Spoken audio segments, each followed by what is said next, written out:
Seja bem-vindo, amigo do Projeto Praia Vermelha. Vamos continuar nossos estudos sobre o Brasil Império, fazendo o quarto e último vídeo, falando exclusivamente sobre a Guerra da Tríplice Aliança, um tema bastante interessante e recorrente em nossos objetivos. Então, vamos fazer uma iniciação aqui. O que era o Paraguai no século XIX, né? Então, Buenos Aires controlava o estuário do Prata, como a gente já viu no vídeo anterior. Então, bastaria um bloqueio, uma má vontade, qualquer atrito com Buenos Aires que isolava o Paraguai do resto do mundo.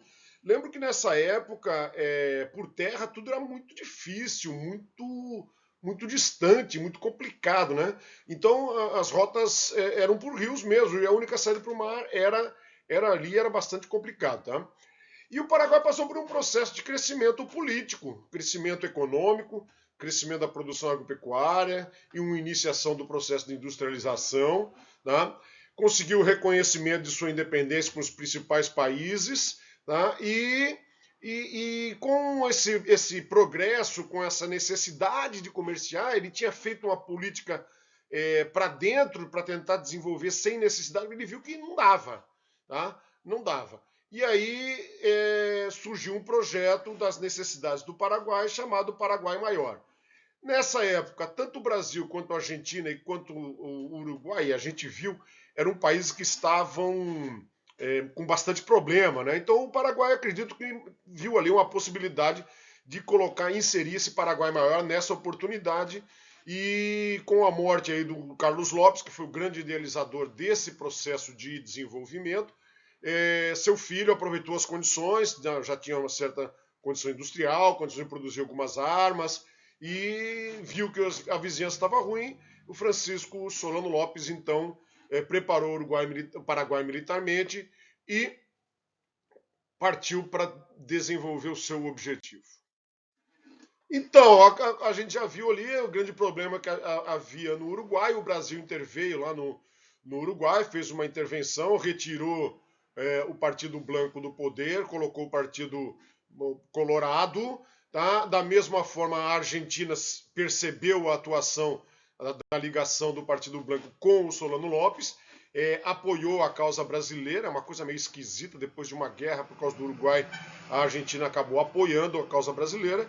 E o Solano Lopes estava descontente com isso. E um belo dia, em 1864, ele resolveu apreender, tá, como retaliação pela atuação na invasão brasileira ao Uruguai. O Solano Lopes apreendeu um navio brasileiro chamado Marquês de Olimba, que estava atracado ali no rio Paraguai, né? E mandou um ultimato para o governo brasileiro e evidentemente que não foi aceito. Tá? Alguns oficiais foram presos, esse navio cruzava, havia um livre trânsito de navios brasileiros por ali, como eu já falei no outro vídeo, para chegar no centro-oeste, na região do Mato Grosso, havia necessidade de passar pelo Paraguai, então ficou, e o Solano Lopes resolveu prender esse navio. Tá? Então enviou uma nota para a Embaixada Brasileira informando o rompimento das relações. Em resumo, declarou guerra. Já declarou guerra e já partiu para invadir o Mato Grosso. Ele sabia que o Mato Grosso estava bastante desguarnecido, tinha ali pequenas guarnições, basicamente com a função de vigilância, né? Destaque ali para o tenente Antônio João, com aquele bilhete: sei que morro, mas o meu sangue de meus companheiros servirão de protesto contra a invasão solene da minha pátria, né? Então, ele, naquela pequena força, ele tinha cerca de 15 homens e o Paraguai entrou com coluna de centenas de soldados e invadiu, entrou em Niuaque, entrou em Bela Vista, entrou em Miranda e avançou conforme a gente vê no mapa ali. Tá? Então, essa foi a primeira atuação para o norte, com destino ao Mato Grosso. Os brasileiros reagiram, fizeram uma força expedicionária, saiu do Rio de Janeiro, foi reforçada em Minas Gerais, 3.000 soldados, cavalos, suprimentos, canhões, partiu para Cuiabá. Naquela época tudo era muito complicado ali, né? Aquele pessoal do Rio de Janeiro não conhecia o que era o Centro-Oeste. Então ali, surto de cólera, tifo. Antes de chegar em qualquer lugar já morreram 1.000 soldados, antes mesmo de chegar a Cuiabá. Tá? a marcha muito dificultada, Pantanal, terreno, a região inexplorada, né? Soldados enfraquecidos, um ataque de beriberi, tá? Ou seja, chegou lá, uma tropa já estava extremamente cansada e sem condições de combater. Tá? Havia a notícia que se conseguisse chegar, entrar Paraguai adentro, chegar até a fazenda Laguna, haveria ali um suprimento que teria sido trazido pela Argentina, o que não ocorreu. O fato é o seguinte, o Paraguai usava a tática da terra arrasada. Ele vinha retraindo, queimava tudo, destruía tudo, e o Brasil foi ficando efetivamente sem suprimento. O grande problema, decididamente, foi logístico. Né? Então o Brasil ficando sem suprimento, soldados enfraquecidos, sem ter o que comer, passaram a comer até seus cavalos e tal, e acabou. Chegou uma hora que acabou tudo, né?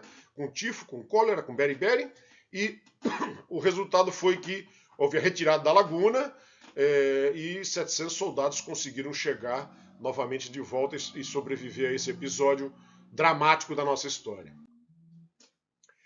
Ao mesmo tempo, ou logo depois, o Solano Lopes invadiu também a Argentina e o Brasil pelo Rio Grande do Sul. Tá? Então ele entrou na província de Corrientes, tá? E ele pediu, na verdade, ele queria invadir o Rio Grande do Sul, entrar no Uruguai e pedir autorização para o governo argentino para ultrapassar as terras argentinas, o que evidentemente foi negado. Foi negado, foi mais um negócio protocolar.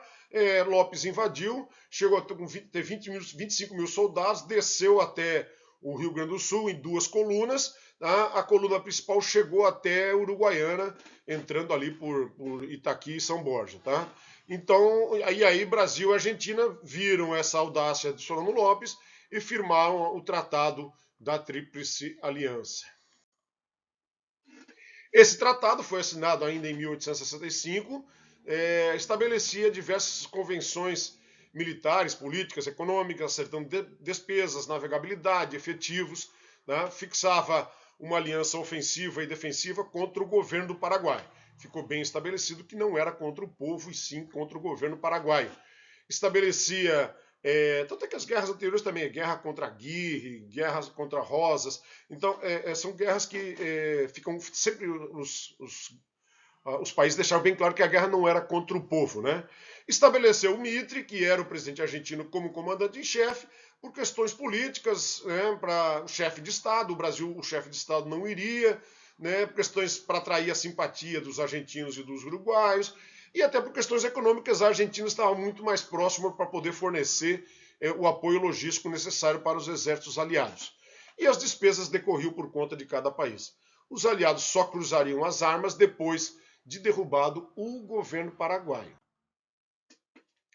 Daí a gente vê, com essa assinatura, a guerra se alastrou, né? Os brasileiros logo conseguiram, os aliados logo conseguiram retomar o Rio Grande do Sul, em menos de um mês que os paraguaios permaneceram lá, retomaram e foram avançando, entraram na província de Corrientes com a divisão naval, e uma batalha decisiva ocorreu ali em junho de 65, que foi a Batalha do Riachuelo, onde o almirante Barroso proferiu aquela célebre frase, né? O Brasil espera que cada um cumpra o seu dever, que nós aprendemos nos nossos bancos escolares, e essa atuação do almirante Barroso, usando couraçados com ariete de ferro e atravancando com o seu barco por cima das barcaças paraguaias, né? Derrubando afrontando e derrubando essas barcaças paraguaias, fez com que grande parte da frota paraguaia fosse dizimada, e o que não foi dizimado retrocedeu, porque provavelmente seria dizimado se permanecesse ali. Essa vitória brasileira foi decisiva porque o trânsito ao longo do Rio Paraná, ao longo do Rio Paraguai, era fundamental para a guerra, né? O suprimento só poderia vir por ali, por terra. O Paraguai ficaria restrito ao que ele poderia produzir, e uma hora o suprimento ia acabar, e foi o que acabou acontecendo, né? Então foi decisiva nesse sentido, ok? Então, e foi uma batalha muito notável, né?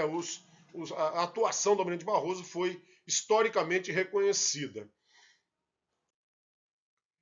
Ao mesmo tempo, as batalhas terrestres, a gente pode ver aí as 2 colunas que saíram do Paraguai invadindo a Argentina e o Brasil. uma coluna entrou pelo Chaco e foi detida lá, e a coluna aqui que foi margeando a fronteira pelo rio Uruguai conseguiu chegar até a Uruguaiana, logo combatida por tropas vindas da Argentina e vindas do Brasil, como também do Uruguai, que estão aí em vermelho. Tá? Então, ao mesmo tempo, tá? Corria a batalha naval, corriam essas batalhas terrestres. Tá? A ideia era restabelecer os brancos no Uruguai, os blancos, desculpe, o Partido Blanco, tirar o Partido Colorado, que era favorável ao Brasil e à Argentina. Tá? Os paraguaios ficaram ali durante um mês. Tá? As derrotas dele ali foram também decisivas, marcaram o início de uma nova fase.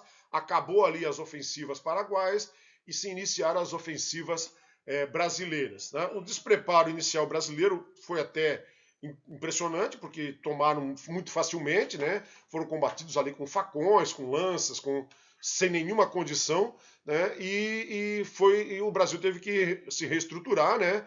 Acionou a Guarda Nacional com suas dificuldades, como a gente já viu.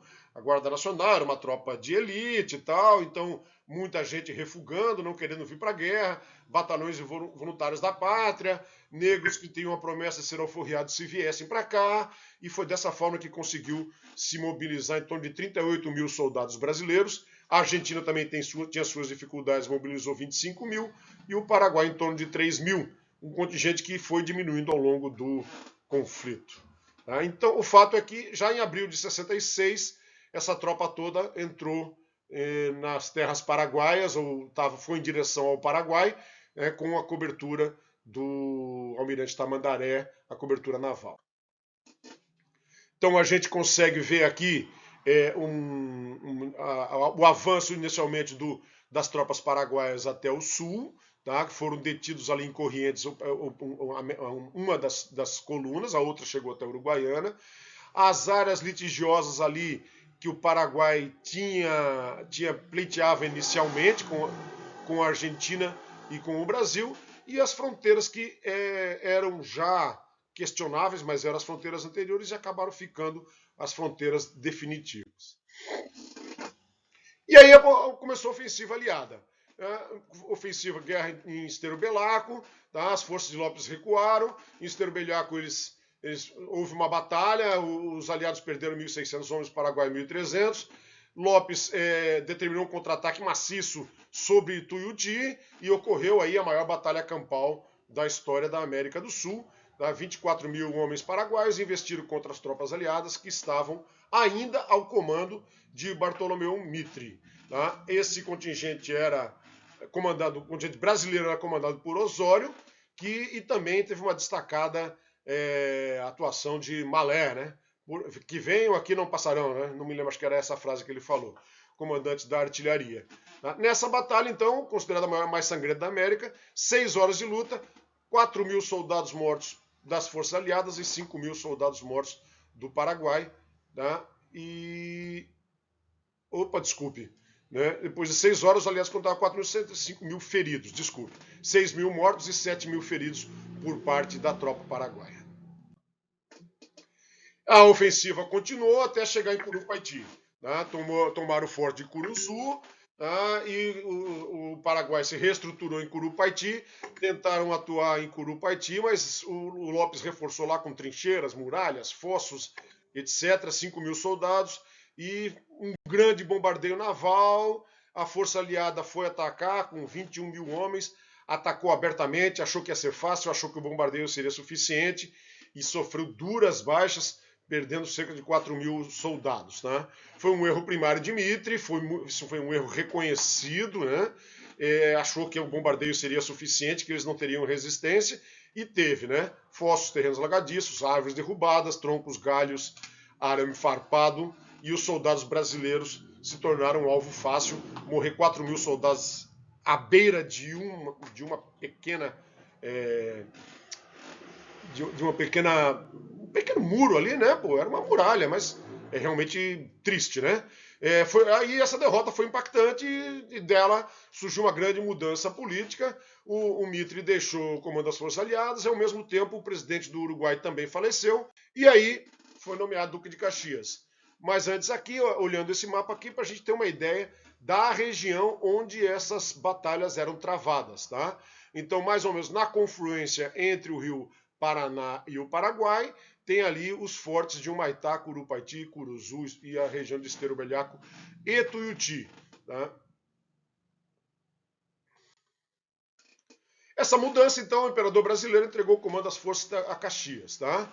A primeira, as forças terrestres, tá? A preocupação era melhorar. Caxias já chegou fazendo como ele sempre fazia: melhorar abastecimento, comunicações, estradas, tá? Condições sanitárias, para evitar o cólera que continuava. Passaram-se a usar balões tripulados para fazer reconhecimentos. Foram incorporados mais 17 mil soldados. A Marinha recebeu mais 6 navios, inclusive 3 encouraçados. Formou-se comissões de intendência para evitar corrupção de equipamento e na compra de equipamentos. E aí começou a se preparar uma nova operação ofensiva, agora com a ideia de uma guerra de movimento, uma ideia de tentar chegar mais rapidamente, mas com dificuldades. Caxias tinha conhecimento das dificuldades. O Solano Lopes tentou a paz em 2 ocasiões, ele tentou efetivamente a paz, mas o acordo da Tríplice Aliança previa a deposição do Solano Lopes e as autoridades políticas não aceitaram essa desistência do Lopes, tá? E aí, em 67, começou efetivamente a grande ofensiva. Mas antes dessa grande ofensiva, o Solano Lopes, ele viu que não ia conseguir negociar a paz, ele até negociava, eu acredito até que negociava querendo, na verdade, tentando se fortalecer um pouco. Ele investiu novamente contra Tuiuti. Durante esse período que ficou aí cerca de 1 ano quase sem atividade na guerra, Caxias assumiu, foi retomando, o Mitre, quem faz, o que não faz, a derrota de Curupaiti, aquele acampamento de Tuiuti, ele virou um verdadeiro furdunço, tá? Então ali tinha de tudo, tá? Feiras, vendas, mulheres, prostituição, tá? Então realmente a disciplina militar estava um pouco não, diria bastante relegada. Jogatina, etc, tá? Tuiuti foi atacado, o exército paraguaio atacou, incendiou instalações, morreu mais um monte de gente. A defesa conseguiu se reorganizar e contra-atacar. A vitória, no final das contas, foi dos aliados, mas as circunstâncias foram muito questionadas. E aí sim, efetivamente começou a segunda ofensiva em janeiro de 68, quando Caxias assumiu o comando de todas as forças aliadas, tá? E em Caxias ele tentou um movimento imitando pinças, tropas envolvendo as fortalezas e não o combate de frente, né? Isolando e quebrando as ligações do sistema defensivo, tá? Então, enquanto as forças navais romperam com tiros e canhões, tinham correntes que impediam o acesso de navios rio acima. As forças navais conseguiram quebrar essas correntes, tá? E aí os couraçados davam proteção também às tropas terrestres, tá? E aos caços de madeira, e a frota conseguiu subir, transpor o rio Humaitá, atacou o Humaitá de cima para baixo, junto com as forças terrestres de baixo para cima, e foi feito esse movimento de pinça, e aí o Humaitá caiu também, até com relativa facilidade. E os paraguaios então foram se retiraram de Curupaiti, tá? Se retiraram de Humaitá e foram vencidos, né? E foram retraindo para norte. Aí nós temos um gráfico, tá? Do que é a região de Arroio Piquiciri, depois Lomas Valentinas, do rio Havaí e do rio Itororó, e depois o caminho para Assunção. Né? Começou a dezembrada. Então a dezembrada foi em 68, logo depois dessas grandes conquistas sobre as fortalezas paraguaias. Então veio essas batalhas desses riachos que a gente viu. Batalha de Tororó, onde a célebre frase do Duque de Caxias, sigam-me os que forem brasileiros, né? Tentaram atravessar a ponte durante 5 vezes, não conseguiram, bombardeios, tiros, etc. O Caxias foi à frente e aí sim as tropas transpuseram a ponte. Logo depois a Batalha do Havaí, tá? Nela se destacou o Osório novamente, tá? A Batalha de Lomas Valentinas, incluindo o Caxias intimou o Solano Lopes a se render, o Solano Lopes não se rendeu, caiu o último reduto, Lomas Valentinas, os aliados tomaram a Assunção e depois tomaram Luque, onde desesperadamente o Lopes tentou transferir a sua capital, e aí Caxias deu aquela batalha como vencida. Chega, é muita mortificina, está morrendo muita gente, não tem mais nenhuma condição, nós estamos matando velhinho e crianças, e o Caxias já estava com uma certa idade, estava adoentado, o Caxias passou o comando, não queria mais guerrear, mas os políticos né? Não queriam a morte de Lopes, tá? Só quando morte Lopes efetivamente falecer. E aí, com a saída de Caxias, entrou o Conde D, genro do imperador, que não era lá muito bem quisto por ninguém, né? Nem no Brasil, nem muito menos pelas tropas. Tá? Houve a tomada de Lomas Valentinas, o Lopes retraiu, deixou a resistência com seus generais, tá? Continuou para a norte. O Conde D reconvocou o Osório, porque sabia que precisava da liderança do Osório, né? E não tinha mais nada. Foi uma perseguição até encontrar o Solano Lopes lá em Cerro Corá, já na fronteira com o Brasil, né? E houve a última batalha, onde o Solano Lopes não se entregou e morreu pela pátria, como ele dizia, né? Que ia morrer com a sua espada pela pátria, e assim de fato aconteceu. Em 1872 foi celebrada a paz, tá? Na verdade foi antes, né? O último combate já foi antes. Mas os tratados de paz levaram mais de 2 anos, né? Então, negociações e tal, foi reconhecida essa área que nós vemos ali. O Paraguai reconheceu essa área como brasileira e uma área que a Argentina pleiteava reconheceu como Argentina. Esses limites estão valendo até hoje. O Paraguai ficou com uma dívida de guerra com o Brasil, né, que não foi paga, nunca foi paga, e foi perdoada no governo de Getúlio Vargas. A Argentina e o Uruguai foram mais exigentes, demoraram mais para assinar esse tratado de paz, e foi assinado em 1876, e aí sim a paz na região ficou definitiva. Né? Demorou, né? Demorou para ficar a paz nessa região. E como consequência da guerra, o Paraguai foi o que mais sofreu, evidentemente. Né? Território absolutamente devastado, mais de 600 mil pessoas mortas, praticamente a metade da população paraguaia, uma desgraça. Né? A Argentina, muitos comerciantes tiveram bons lucros com a venda, por incrível que pareça, porque a logística toda foi por ali, né? Armas, uniformes, cavalos e equipamentos para o exército, anexou essas terras com o Paraguai, mas perdeu 18 mil homens. Né? O Paraguai pouco se envolveu, teve 700 baixas, apesar dele ter sido o estopim do iniciador da batalha, mas na verdade não tem culpa do Uruguai, não. Desculpe, o Uruguai, né? Não tinha culpa do Uruguai, não. Foi realmente uma atitude, sei lá, vamos dizer, deslocada, porque é nosso adversário, mas realmente uma atitude impensada, vamos dizer assim, do Solano Lopes, né? O Brasil teve cerca de 100 mil mortos, né? E uma dívida de 45 milhões de libras com os bancos ingleses. Acho que essa questão do Brasil fazer dívida é uma coisa costumeira, né? Então o exército se fortaleceu politicamente, tá? Superando a Guarda Nacional, que era o braço das oligarquias, né? O braço armado das oligarquias, e a monarquia efetivamente entrou em declínio. Tá? Negros lutaram pelo Brasil e ficou muito questionada essa questão da abolição, e muitos oficiais aderiram à causa republicana e à causa abolicionista. A monarquia, depois da guerra, como a gente já viu, ela ficou insustentável. Ok, gente, era isso. Até a próxima. Muito obrigado.